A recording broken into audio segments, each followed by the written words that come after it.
Okay, let me paint a picture for you. Let me paint the picture of the alternative witch hippie to alt-right pipeline. First of all, trauma. Trauma is the beginning of everybody's story, right? Most people come into the path with trauma.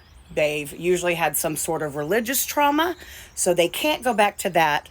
But they do know that there's something more, or they're seeing if there is. It doesn't have to be religious trauma, any sort of trauma. But when people start looking outside themselves, right? You want to know more. You want to know if everything you've learned is a lie, if you belong, if this is all just chaos, what? So you go to your local witch store and you talk to the little witch lady and you buy a little, um, um, oil or whatever, and she gives you a black tourmaline crystal and she tells you to put it under your bed, and she recommends that you buy some white sage to smudge, and boy, you feel better.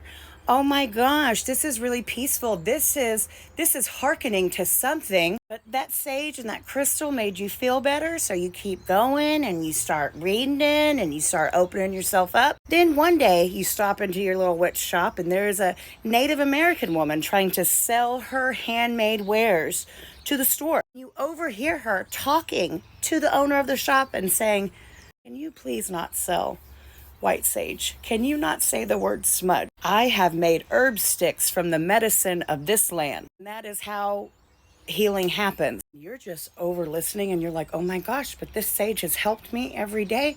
Am I doing something wrong?"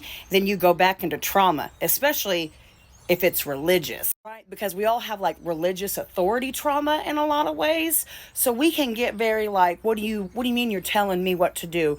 What do you mean you're telling me I can't do that? That makes me feel better. We get defensive. Then you hear which woman brush her off and buy a couple of pieces of jewelry. After that, you talk to the store lady and you ask her if what she said was true. And then she tells you that there's no such thing as closed practices, that's really low vibrational energy. That if people won't allow you into their spaces, that there's something wrong with them. They are low vibe. We are all one. Everyone has access to everything. Mother is mother.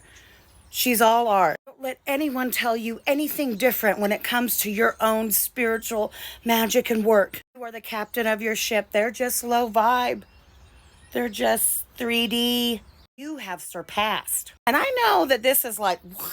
But it's why I was even scared to talk about astrology on here in the first place. Every aspect of spirituality has been used for a pipeline, for fascism, everything, even astrology. That's how it happens. You go in there with this wound and yeah, you're going to burn sage. You are going to feel better, but you're not using it right. And what's wrong with listening? Why is the truth low vibe? Everyone who works with me knows that on the other side of Chiron is your true authenticity, and that is the highest of high of frequencies you want to talk about. If authenticity and the truth is such a high frequency, why aren't we embracing it? Why aren't we talking about it? Because it's a pipeline. It's a way to make you think that you're better or you're different. That's why I'm really careful with my words in astrology. That's why I want everyone to know that everyone is powerful. Everyone has different capabilities. That's why you have to watch for certain things. You have to use discernment. We're going to need that. And Virgo, South Node is going to help us. Hitler loved all of this stuff. People do. It's easy to use.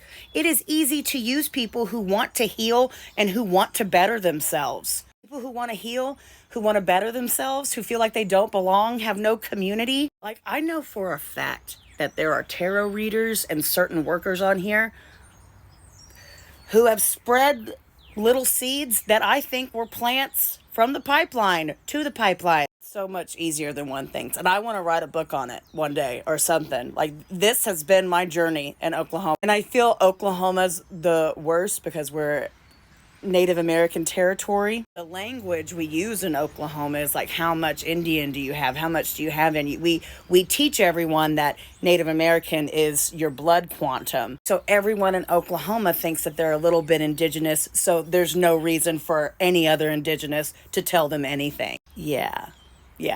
This has been going on for a while.